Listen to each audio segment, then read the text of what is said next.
حج کا سبب خانہ کعبہ ہے، اور خانہ کعبہ کتنے ہیں؟ ایک، تو حج بھی کتنی دفعہ ہوگا؟ ایک دفعہ۔ تو خانہ کعبہ ایک سبب ایک بنا، تو اس لیے حج بھی ایک دفعہ زندگی میں فرض ہوگا۔ تو جس نے ایک دفعہ فرض ادا کر لیا، اب اس کے لیے دوبارہ جانا فرض نہیں ہے، بے شک اس کے پاس مال ہو، جتنا بھی مال ہو، فرض نہیں ہے، نفل ہے، اور کرے گا نفلی حج شمار ہوگا، یعنی اگر نہ بھی کرے گا گناہ نہیں ہے۔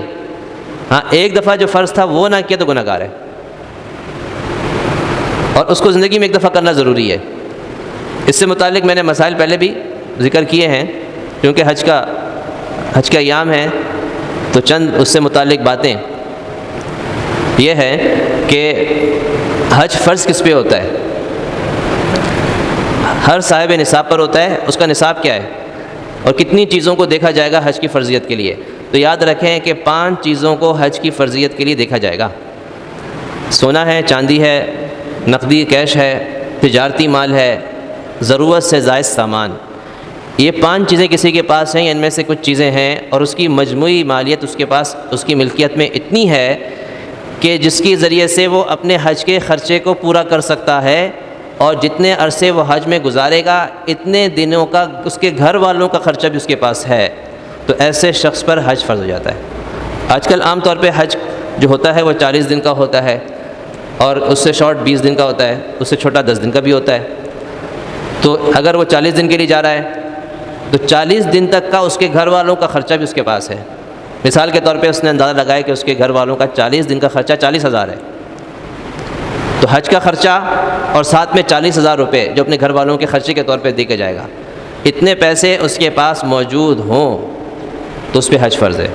اچھا، پیسوں کے علاوہ اگر اتنا زیور اس کے پاس موجود تو بھی حج فرض ہے۔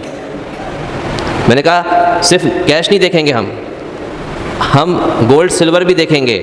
سونا چاندی اگر اس کے پاس اتنا ہے کہ جس سے حج فرض ہوتا ہے، مثال کے طور پہ اس زمانے میں تقریباً آپ سمجھ لیں کہ 11.25 لاکھ حج کا ریٹ ہے کم سے کم، تو اتنی مقدار میں اس کے پاس اتنی مالیت کا سونا ہے، چاندی ہے، کیش ہے، تجارتی مال ہے۔ تجارتی مال کا مطلب ہے کہ اس نے دکان ڈالی ہوئی ہے، دکان کے اندر اس کے پاس 11 لاکھ کا مال موجود ہے جو بیچنے کے لیے رکھا ہوا ہے، اس پہ حج فرض ہو گیا۔ ضرورت سے زائد سامان کا مطلب یہ ہے کہ ایسا سامان جو کبھی استعمال میں نہیں آتا۔ ایک آدمی کا پلاٹ ہے جو اس نے ویسے ہی رکھا ہوا ہے، نہ اس سے اس کا گزارا ہوتا ہے، نہ اس نے اس پہ کوئی مکان بنایا ہے کہ جس پر اس نے رہائش اختیار کی ہوئی ہے، خالی پلاٹ ہے، تو یہ ضرورت سے زائد ہے۔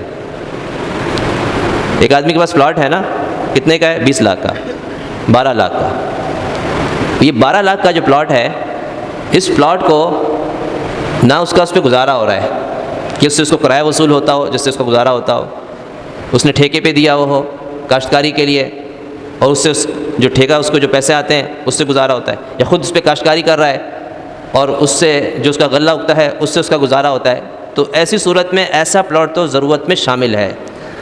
لیکن اگر اس پلاٹ کی وجہ سے اس کا گزارا نہیں ہے، یعنی اس کا گزارے کے لیے نہیں ہے، وہ ویسے پڑا ہوا ہے، اس نے سوچا ہے کہ میں اس کو بیچوں گا یا کسی بھی کام میں لے آؤں گا، تو ایسی صورت میں بھی اس پہ حج فرض ہو جائے گا۔